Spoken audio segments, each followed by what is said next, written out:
بسم اللہ الرحمن الرحیم۔ ناظرین السلام علیکم۔ یوم تشکر کے سلسلے میں خصوصی کشمیر ٹوڈے کا یہ ایپیسوڈ آپ کے لیے ہم لے کر آئے ہیں۔ پاکستانی عوام اور افواج پاکستان کو آپریشن بنیان المرصوص اور مارکہ حق میں بھارت کے خلاف تاریخی فتح پر خراج تحسین پیش کرنے کے لیے ملک بھر میں آج یوم تشکر منایا جا رہا ہے۔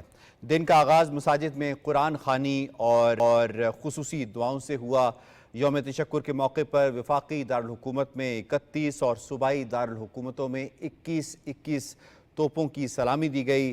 یوم تشکر کی مرکزی تقریب پاکستان مونیومنٹ اسلام آباد میں ہوگی۔ وزیر اعظم اس تقریب کے مہمان خصوصی ہوں گے، اور اس کے ساتھ ساتھ آپ کو بتاتے چلیں کہ وزیر اعظم نے سی ایم ایچ کا بھی دورہ کیا۔ آرمی چیف ان کے ہمراہ تھے۔ وزیر اعظم اور آرمی چیف کی شہید اسکواڈرن لیڈر عثمان یوسف کے گھر ان کی آمد ہوئی، اور انہوں نے جو ورثاء ہیں ان سے تعزیت کی۔ اس کے ساتھ ساتھ پورے ملک میں اس وقت یوم تشکر کے حوالے سے تقریبات کا انعقاد کیا جا رہا ہے۔ آج جمعہ ہے، تو جمعے کے جو اجتماعات پورے ملک میں ہوئے ہیں اس میں اگر دیکھا جائے تو انتہائی یونیفارمٹی نظر آئی ہمیں، اور تمام مساجد میں خصوصی طور پر دعائیں کی گئیں، شکر کا اظہار کیا گیا، اور پاکستان زندہ باد کے نعرے گلی گلی کریا کریا کوچا کوچا ہمیں سنائی دے رہے ہیں۔ پاک افواج زندہ باد پائندہ باد کے نعرے ہمیں سنائی دے رہے ہیں۔ کیوں نہ سنائی دیں؟ اتنی بڑی فتح حاصل کی ہے، اتنی بڑی شکست سے دوچار کیا ہے، چاروں شانے چت کر دیا ہے ہندوستان کو۔ اس کا ناک جو ہے وہ اس وقت بالکل آپ کہہ سکتے ہیں کہ مٹی میں ملا دیا ہے۔ کسی محاذ پہ بھی ہندوستان کو کامیابی نہیں ہو سکی۔ ہر محاذ پہ اسے جو ہے وہ دشنام ترازی کا وہ سہارا لے رہا ہے، کیونکہ وہ اس وقت جو اس کی صورتحال ہے وہ پسپائی کا شکار ہے۔ اور اگر ہم ہندوستان کے حوالے سے دوسری طرف دیکھیں تو 22 اپریل کو جیسے ہی یہ معاملہ ہوتا ہے تو پہلا الزام پاکستان پہ لگایا جاتا ہے۔ اس کے بعد پھر آئی ایم ایف کو قرض کی اگلی اسکیم یا اگلی ٹرانچ جو ہے وہ ریلیز نہ کرنے کے حوالے سے ہندوستان کی طرف سے اقدامات کی جاتے ہیں، فیٹف کے حوالے سے اقدامات کی جاتے ہیں، وہاں سے بھی منہ کی کھانی پڑتی ہے۔ ورلڈ بینک بھی ہندوستان کو یہ کہتا ہے کہ پاکستان کے موقف کی ہم تائید کرتے ہیں، وہاں پہ بھی ہندوستان کو منہ کی کھانی پڑتی ہے۔ سفارتی سطح کے اوپر ہندوستان سفارتی تنہائی کا شکار ہوتا ہے، کوئی ملک اس کا ساتھ نہیں دیتا، جبکہ پاکستان کی دنیا پذیرائی کرتی ہے۔ انٹرنیشنل میڈیا بھی پاکستان کا جو موقف ہوتا ہے اس کو آگے لے کر چلتا ہے، جبکہ ہندوستان کا جو موقف ہے اس پر بہت بڑے سوالات اٹھائے جاتے ہیں اور ثبوت مانے جاتے ہیں۔ دفاعی محاذ پر جو تاریخی کامیابی ہے، چاہے وہ فضائی مارکہ ہو چاہے وہ زمینی مارکہ ہو، وہ سب کے سامنے، اور اس کے ساتھ ساتھ جو سائبر اٹیکس ہم نے کیے، الیکٹرانک وارفیئر کی، وہ بھی سب کے سامنے ہے۔ اور پاکستان کی جوہری اثاثوں کے حوالے سے جس قسم کی افواہیں اڑائی جاتی ہیں، تو آئی اے بھی آگے آتا ہے اور پاکستان کی جوہری اثاثوں کو محفوظ ترین قرار دیتا ہے۔ تو نٹ شیل میں اگر ہم کہیں تو ہندوستان کو ہر محاذ کے اوپر اس وقت منہ کی کھانی پڑ رہی ہے۔ آج یوم تشکر کے حوالے سے ذرا ہم احاطہ کریں گے جتنی کامیابی ہم نے سمیٹی ہے، آگے کس طرح سے چلنا ہے۔ آزاد کشمیر کے عوام، مقبوضہ کشمیر کے عوام اس آپریشن بنیان المرصوص کے حوالے سے ان کی فیلنگز کیا ہیں، بڑی ریلیونٹ شخصیات کو ہم نے اپنے اس پروگرام میں دی ہے۔ بالخصوص آزاد کشمیر کے عوام کی ترجمانی کرنے کے لیے اسٹوڈیوز میں ہمیں جوائن کر رہے ہیں جاوید ایوب صاحب، آپ وزیر ہیں آزاد کشمیر حکومت کے۔ آپ کا بہت بہت شکریہ، آپ نے ہمیں وقت دیا ہے۔ ہمیں کرنل اسد محمود صاحب نے جوائن کیا ہے، نامور دفاعی تجزیہ کار، کسی تعارف کی محتاج نہیں۔ الطاف وانی صاحب، نامور تجزیہ کار، سینئر حریت رہنما۔ حریت کیا کہتی ہے اس حوالے سے ذرا اس پہ بھی بات کریں گے۔ اور ہمیں طیبہ خورشید جوائن کر رہی ہیں، آپ ریسرچر ہیں، تھنک ٹینک کے ساتھ وابستہ ہیں۔ انٹرنیشنل میڈیا اس حوالے سے کس طرح سے رپورٹ کر رہا ہے، باقی معاملات کیا ہیں، اس پہ بھی ذرا بات کر لیں گے۔ جاوید ایوب صاحب، سب سے پہلے آپ کو میں اس میں شامل کرتا ہوں۔ سب سے پہلے تو یہ بتائیں کہ یوم تشکر کے حوالے سے آزاد کشمیر کی عوام کیا کہتی ہے؟ آزاد کشمیر کے حوالے سے پچھلے عرصے میں جو ایک انفارمیشن آپریشن انڈیا نے لانچ کیا تھا G B N Azad Kashmir میں، کس قدر وہ بیک فائر کر گیا ہے، اس وقت کتنی یکجہتی کا اظہار کری آزاد کشمیر کے عوام افواج پاکستان اور پاکستان کے ساتھ؟ بسم اللہ الرحمن الرحیم۔